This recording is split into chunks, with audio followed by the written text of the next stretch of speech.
In the heart of the lush Eifel Mountains in Germany lies a legendary motorsport track, the Nurburgring Nordschleife, a track shrouded in myth and etched into the annals of racing history. This formidable circuit, often hailed as the Green Hell, has captured the imagination of drivers and fans alike for decades, with its treacherous twists and turns that wind through the dense forest.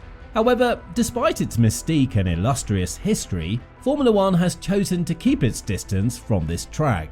So what could be the reason behind this? Let's find out. In the late 19th century, the world was captivated by the thrilling spectacle of automobile racing. One man, James Gordon Bennett Jr., the esteemed editor of the New York Herald, sought to create an extraordinary event that would ignite the competitive spirit among nations. Thus, in 1899, he launched the renowned Gordon Bennett Cup, a race that bore a unique stipulation. It had to be held in the home country of the previous year's victorious team. Fast forward to 1903, and the talented Belgian driver, Camille Janazzi, representing the German Mercedes team, emerged triumphant, bringing the 1904 Gordon Bennett Cup to Germany. Excitement rippled through the nation as it dawned on the people that racing had the potential to be much more than a mere spectacle. It could become a vibrant and prosperous industry. However, in the following year's race on German turf, Léon Thierry, a skillful French driver, emerged as the victor, dashing Janazzi's hopes of a consecutive triumph. Despite the defeat, the race had a profound impact, serving as a pivotal moment in German racing history. It revealed an intense and burgeoning interest in the sport among the German populace. This interest in motorsport led the Germans to begin nurturing the idea of having a specialized circuit where motorsport activities could be held. Public highways had served as the primary venues for races, but it became apparent that dedicated tracks were necessary for the advancement of both racing and automotive technology. Also, safety concerns loomed large on public highways, as accidents and mishaps underscored the necessity for a track that could provide a controlled environment for drivers and spectators. This sparked the imagination of Kaiser Wilhelm II in 1907, prompting him to propose the creation of a racetrack in the formidable Eifel region, a land characterized by steep terrain, meager industry, and soil unsuitable for farming. However, the Kaiser's vision remained dormant until 1922, when the venerable German automotive club, ADAC, took up the mantle. They organized a series of races known as the Eifel Rennen, held in the very heart of the Eifel region. Led by the visionary Gustav Eichler and drawing inspiration from Italy's prestigious Targa Florio, plans were set in motion to create a racetrack like no other. Construction commenced in 1925 with an army of 2,500 workers pouring their hearts and souls into the birth of a legendary circuit. Fast forward to June 18, 1927, when the Nurburgring sprung to life, hosting its inaugural race. Motorcycle enthusiasts reveled in the thrilling spectacle, their engines roaring as they navigated the circuit's twists and turns. The following day, it was time for the automobiles to take center stage. The Nurburgring had arrived, marking a milestone in the history of motorsport that would leave an indelible mark. The Nurburgring consisted of two distinctive loops, the North Loop spanning an awe-inspiring 14.2 miles and the South Loop measuring 4.8 miles. Together, these loops formed the backbone of the original circuit, each presenting its own set of challenges and triumphs. However, it was the Gesamtstrecke, a majestic amalgamation of both loops, that truly tested the skills and bravery of the drivers who dared to conquer it. This formidable track pushed the limits of humans and machines, demanding unwavering focus, precise control, and unyielding determination. What set the Nurburgring apart was its unique duality. Not only was it a haven for racing warriors, but it also served as a public toll road. On days when the circuit wasn't reserved for high-speed battles, everyday road-legal cars had the opportunity to traverse its hallowed tarmac. As the years went by, the Nurburgring solidified its reputation as one of the world's premier racing destinations. The North Loop, with its challenging twists and undulating terrain, became the focal point for the most prestigious car races. It lured skilled drivers from far and wide, earning them the revered title of Ringmeisters. These elite racers demonstrated their mastery of the circuit, captivating audiences with their unparalleled skills and pushing themselves and their machines to the limit. Meanwhile, the South Loop found its purpose in hosting motorcycle races and secondary events. It provided a different set of challenges tailored to the unique demands of two-wheel competition. Both loops showcased the Nurburgring's versatility, catering to a wide range of motorsports disciplines and captivating enthusiasts from various corners of the racing world. However, the Nurburgring's journey was not without its share of setbacks. The outbreak of World War II cast a dark shadow over the racing landscape, bringing an abrupt halt to the roaring engines. Tank activity during the conflict inflicted substantial damage upon the track, leaving it in a state of disrepair. The Nurburgring's future seemed uncertain, its once vibrant spirit dampened by the ravages of war. Yet, in the years following the war, the Nurburgring came back to life. In 1947, a year of hope and renewal, racing operations resumed, reigniting the flame of passion that had defined the Nurburgring since its inception. During the thrilling years of the 1950s and 1960s, the world of racing soared to new heights of popularity. However, as Formula One cars pushed the boundaries of speed, a troubling trend emerged. The number of tragic accidents and fatalities on the tracks increased. In 1968, against this worrying backdrop, an important chapter unfolded in the history of the Nurburgring. The Nurburgring, with its relatively short course and limited safety zones, presented a significant challenge for Formula One drivers. The renowned racing legend Jackie Stewart gave the legendary circuit a name that would forever resonate with motorsport enthusiasts: the Green Hell. This nickname perfectly captured the dangerous nature of the track, where speed and risk intertwine in a precarious dance. As safety concerns continued to mount, the Formula One drivers collectively decided to boycott the Nürburgring in 1970. The track's inherent hazards, coupled with its rural setting, meant that rescue access was limited, exacerbating the risks involved. Consequently, the German Grand Prix, originally scheduled to take place at the Nürburgring, had to be hastily relocated to the Hockenheim Ring, a circuit that had undergone safety improvements following the tragic loss of Formula One star Jim Clark in 1968 when his Lotus collided with a tree.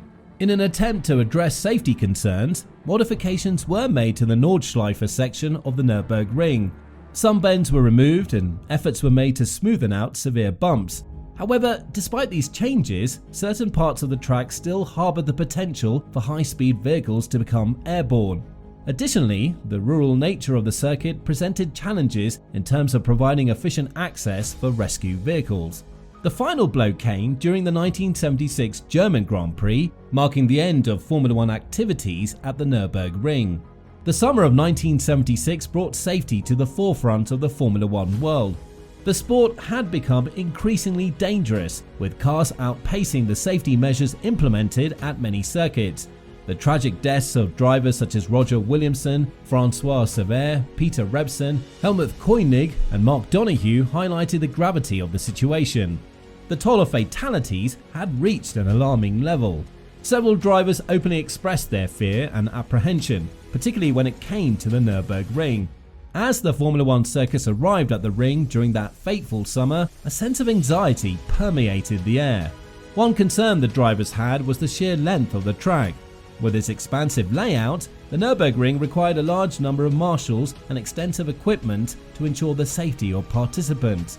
However, the cost and complexity of modifying the track to meet modern safety standards were deemed impractical at the time. To address emergency response times, high-speed intervention vehicles were introduced, utilizing modified Porsche 911s. These vehicles were intended to quickly reach accident sites and improve the fire service.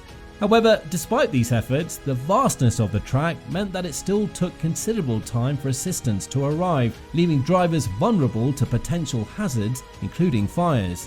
One prominent advocate for safety concerns was Niki Lauda, a highly accomplished Formula One driver.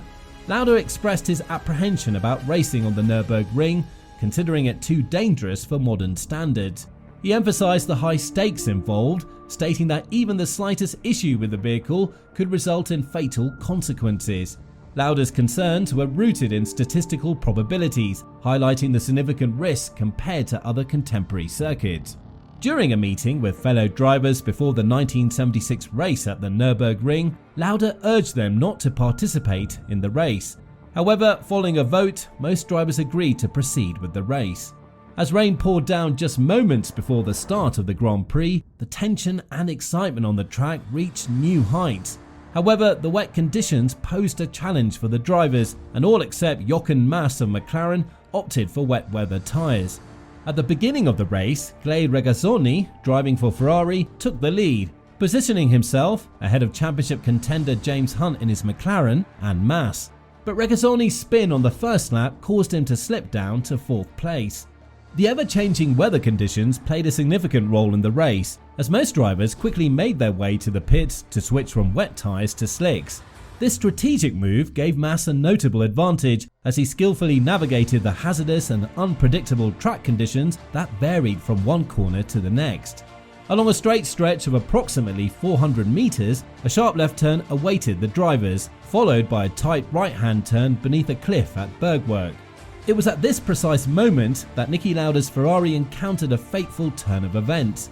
Losing control, his car collided with an earth bank on the right side of the track, triggering a devastating chain of events. Lauda vividly recalled the terrifying experience, saying, "I was hurtling down the straight at 280 km per hour when something broke.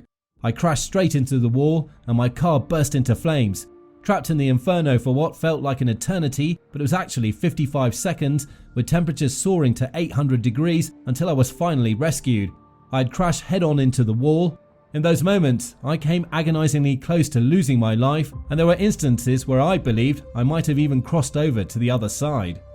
The force of the impact ripped off Lauda's helmet, leaving him trapped in the cockpit due to his seatbelt. The burning wreckage became a deadly obstacle for the upcoming cars of Harald Ertl and Brett Lunger. Thankfully, Guy Edwards managed to avoid colliding with the flaming Ferrari, but the situation was dire. Edwards, Ertl and Lunger hastily came to a stop and rushed to rescue Lauda. It was Arturo Mizzario, a determined Italian driver, who succeeded in freeing Lauda from the wreckage. With immense courage, Mizzario released the seatbelt and Lauda was propelled out of the burning chassis. The accident had left Lauda with severe burns, and he had also inhaled toxic fumes and fire extinguisher residue. Lauda's road to recovery was arduous, and he defied the odds by returning to the racetrack just 6 weeks later for the Monza race. The incident served as a turning point for Formula One's approach to safety, prompting a reassessment of the risks involved in the sport. The Nurburgring Nordschleife's dangerous reputation led to the end of Formula One races at the legendary track. The year 1976 marked the end of Formula One racing at the famous Nurburgring Nordschleife. Formula One race returned in 1985, but this time it was held at the adjoined Nurburgring GP Strecke, also known as the GP track.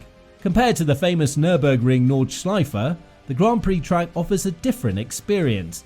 The terrain is mostly flat, but features sharp turns and an exciting climb. The track is 5.14 kilometers long and even includes a section of the original historic layout, adding a nostalgic touch. The track honours the legendary Michael Schumacher, who won 7 world championships. 2 corners are named after him, celebrating his remarkable talent and influence on the sport. The last time an F1 race was held at the Nürburgring Grand Prix track was in 2020, and Max Verstappen set a new lap record, completing the 5.14 km circuit in just 1 minute and 28.13 seconds. It was an impressive display of his skill and speed.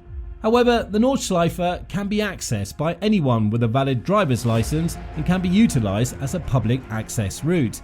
These track sessions are known as the Touristenfahrten, which literally translates to tourist drives. So what's your thought about this legendary track? Do you see F1 returning to the Nürburgring Nordschleife in years to come? Let us know what you think in the comment section down below.